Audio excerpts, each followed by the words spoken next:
Sahabat, public enemy number one, musuh publik nomor satu. Mungkin itulah label istilah yang layak kita berikan kepada para aktivis anti vaksin. Jadi sekarang ini tidak hanya ada aktivis politik atau aktivis budaya, bahkan gerakan yang tak suka vaksin, yang anti vaksin juga punya aktivisnya, yaitu sekelompok orang, individu yang bukan saja ia menolak divaksin, tapi ia berkampanye. Ia menyebarkan isu agar masyarakat ramai-ramai jangan divaksin. Celakanya pula, informasi yang ia berikan pun banyak bersandar pada berita-berita yang keliru, pada analisa-analisa yang salah. Jadi hari ini, di era COVID ini, lahir pula yang kita sebut aktivis anti vaksin, dan layak kita beri label public enemy number one. Itulah respon yang muncul ketika saya membaca berita di BBC, ini 17 Juli. Cukup keras beritanya, ini beritanya. Ini Joe Biden, Presiden Amerika Serikat, ia mengatakan bahwa dibiarkannya banyak sekali misinformasi di Facebook soal vaksin oleh mereka yang anti vaksin itu telah membunuh banyak orang. Keras sekali Joe Biden mengatakan, "You are killing people." Ia marah sekali kepada Facebook karena ia mendapatkan data begitu banyaknya para aktivis yang anti vaksin leluasa menyebarkan posting-posting terutama di Facebook, tapi di samping di Facebook juga di Twitter, juga di Instagram. Dan menurut Joe Biden, para big businessman yang memiliki aneka platform ini harus mengambil tanggung jawab. Tentu saja untuk kelas Presiden Amerika Serikat, ketika ia bicara keras kepada publik, ia pun didukung oleh data. Ia mengumpulkan data dari Center of Countering Digital Hate. Jadi memang ada satu data, ada satu lembaga yang khusus untuk mengawasi berita-berita di sosial media, khususnya soal anti vaksin itu. Seberapa banyak yang ada di sana. Juga di sini ada data dari University of Michigan. Ini juga beritanya, ada Office for Science and Society. Ini dari University Michigan. Ia pun mengamati begitu banyaknya misinformasi yang disebarkan oleh para aktivis anti vaksin yang menggunakan platform media sosial. Bahkan ini lembaga-lembaga ini juga punya datanya, ya. Mereka punya data bahwa dari begitu banyak posting-posting yang menyebar di Facebook itu, 65% datang dari 12 orang saja. Datang dari 12 aktivis saja, mereka punya nama-namanya dan mereka punya dokumen-dokumennya. Ini yang mereka katakan kepada para pengelola Facebook. Keras sekali Joe Biden mengatakan, sadarlah, lakukanlah sesuatu. Ketika Joe Biden mengatakan ini, memang ia juga memiliki laporan bahwa di Amerika Serikat untuk masyarakat dewasa dan senior, rata-rata 60% sudah divaksin. Tapi kalangan remaja dan anak muda, para pembaca Facebook, para pembaca Instagram, Twitter, banyak sekali yang belum divaksin. Hanya di bawah 25% yang sudah divaksin, dan tumbuhnya kultur anti vaksin. Mereka selidiki, ternyata penyebabnya adalah begitu banyaknya informasi-informasi yang menyebar di Facebook, di Twitter, di Instagram, bahkan juga di YouTube. Ya. Presiden membuat bahkan presidential order untuk satu lembaga yang dibangun khusus mendata ini, khusus membeli respon ini. Di mana bahayanya gerakan anti vaksin ini?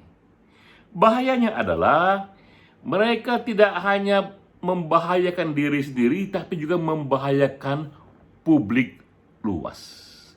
Sains sudah membuktikan bahwa mereka yang divaksin pastilah resikonya untuk terpapar COVID. Seandainya pun terpapar COVID, resikonya untuk parah itu sangat kecil. Dia boleh terpapar COVID, tapi tingkat keparahannya jauh lebih kecil ketimbang orang yang belum terpapar. Yang lainnya juga yang bikin bahaya adalah ia memperlambat terbentuknya herd immunity, memperlambat terbentuknya kekebalan imunitas. Karena untuk kebal secara imunitas, kita butuhkan 70% populasi untuk divaksin. Gerakan anti vaksin melawan ini. Dan juga yang lebih buruk lagi, ini pun juga sudah ada risetnya, virus pun berkembang ke bentuk-bentuk yang baru.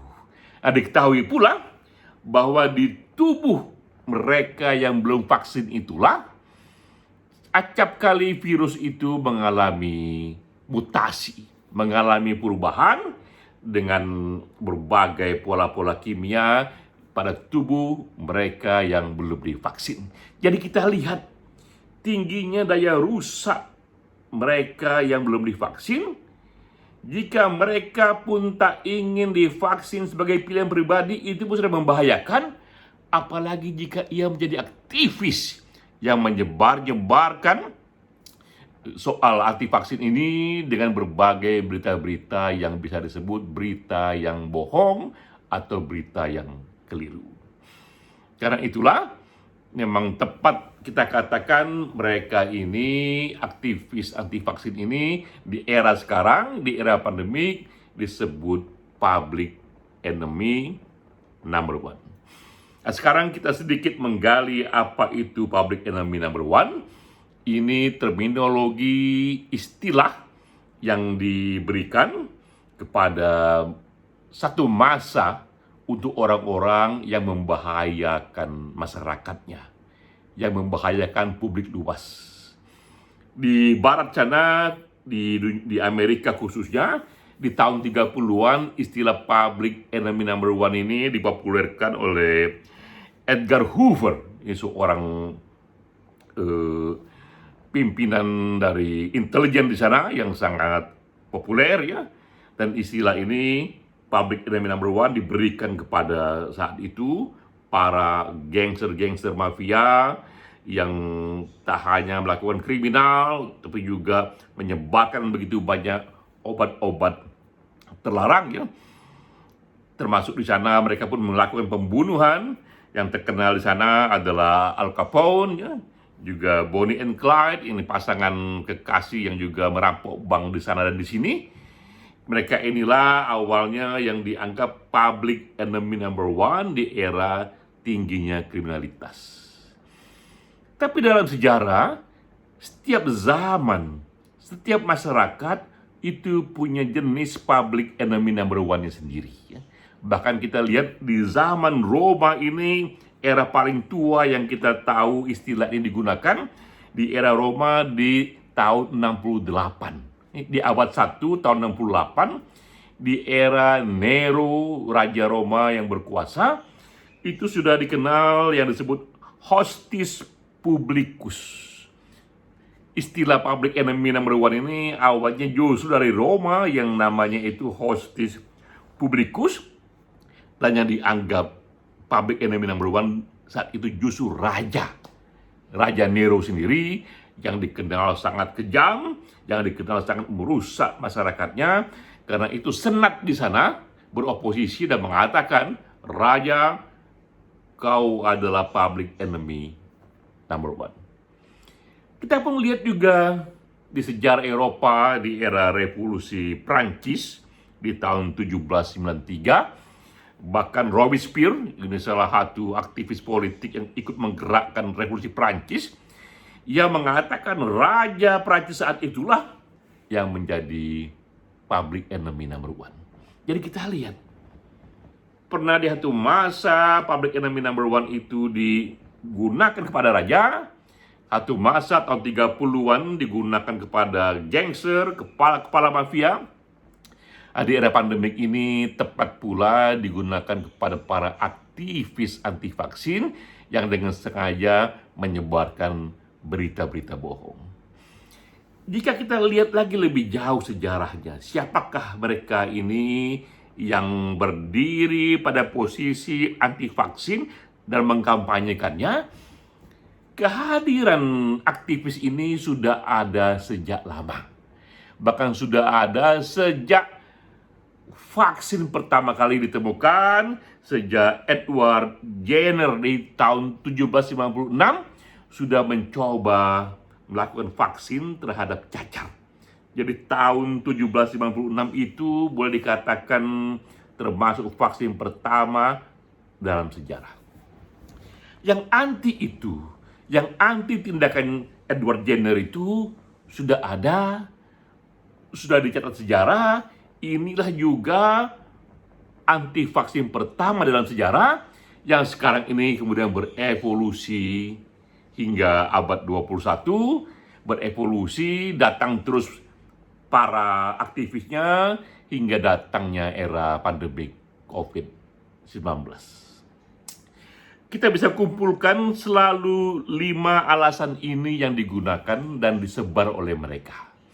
Jadi ketika mereka kampanye jangan ambil vaksin, acap kali ini alasannya, begitu banyak variasinya, tapi kategorinya 5 besar ini.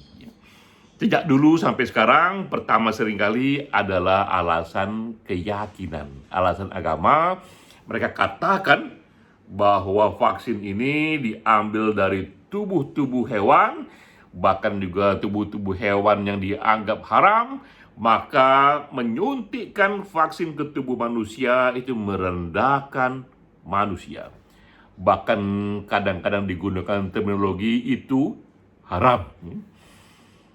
Padahal kita tahu begitu banyak lembaga-lembaga agama yang terhormat, juga para pemuka agama yang terhormat mengatakan bahkan jika benar ada yang haram sekalipun di era darurat, ia bisa menjadi halal. Akibat efek faedahnya lebih besar, dan itu di masa-masa darurat. Jika kita telat bertindak akan lebih banyak lagi mudaratnya, lebih banyak lagi yang mati. Jadi pertama alasan agama yang sering mereka gunakan. Kedua alasan konspirasi bisnis dan politik. Karena menurut mereka vaksin sekarang ini adalah industri. Ini justru momen para konglomerat bekerja sama dengan big government. Rame-rame mereka ingin merampok dengan cara memanipulasi pikiran rakyat, membuat mereka butuh untuk membeli vaksin. Pun ini sama tak masuk akalnya. Bagaimana mungkin di era kebebasan seperti sekarang ini ada kejahatan yang bisa dilakukan bersama-sama oleh pemerintah dan big businessman tanpa ada pikiran kritis sedikit pun di sana, tanpa ada oposisi sedikit pun di sana, tanpa ada suara intelektual dan saintis yang melawan ini. Ini sama tak masuk akalnya. Ketiga alasan yang sering digunakan adalah bahwa tubuh manusia itu sudah punya vaksin yang alami. Karena itu biarlah hidupkan kekebalan vaksin imunitas yang alami itu, tak usah ditambah-tambah dengan kimia dari luar. Jika benar tubuh manusia punya kekuatan imunitas yang diperlukan itu, tak akan terjadi pandemik di tahun 1918 misalnya yang membunuh 100 juta orang, atau Black Death di Eropa di abad-abad ke-13-14, 200 juta orang wafat saat itu. Mustahil mereka wafat jika benar di setiap tubuh manusia itu sudah ada kekebalan yang cukup.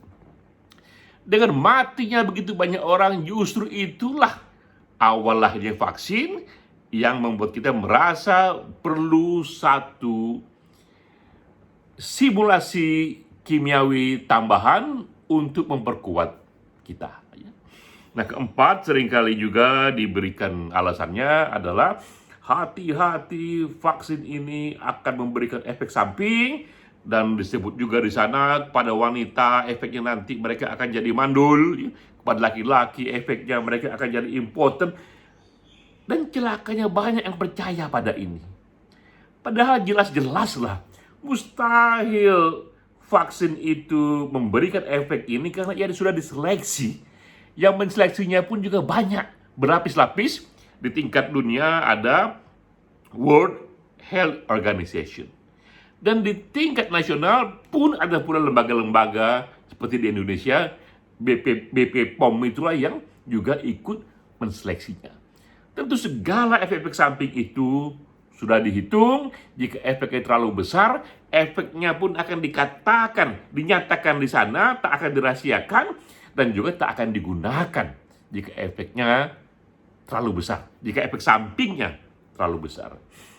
Yang kelima juga yang tak kalah bahayanya mengatakan justru banyak sekali orang-orang yang mati sekarang ini karena komplikasi dari vaksin. Karena itu hindarilah vaksin.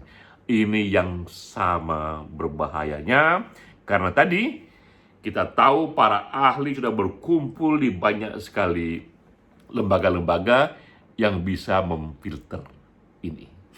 Jadi sahabat, inilah inspirasi kita di era ini. Bahkan di Indonesia pun kita pun membaca beritanya juga tak nanggung-nanggung. Di sini ada yang mengatakan bahwa, ini saya ambil di Detik News ya. Nah, ini juga dapat menjadi perhatian ya. Ia mengatakan, ini beritanya di Detik News ya. Ayah saya meninggal usai percaya hoax anti vaksin.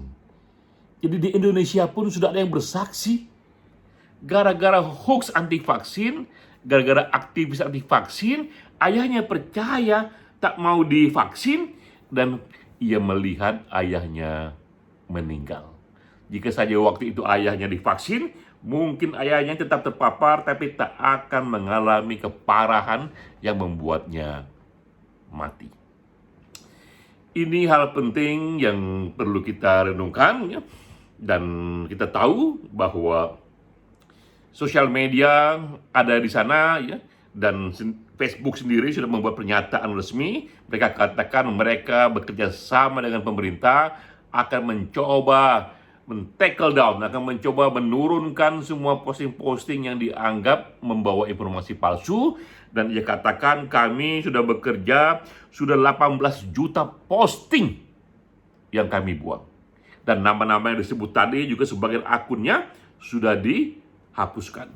Karena Facebook pun tidak ingin dianggap ikut netral menyebarkan segala informasi, termasuk informasi yang sifatnya itu sangat menyesatkan publik dan juga bisa menyebabkan kematian, meluasnya pandemik, sehingga seorang presiden seperti Joe Biden mengatakan, "You are killing people by letting so much misinformation in your application."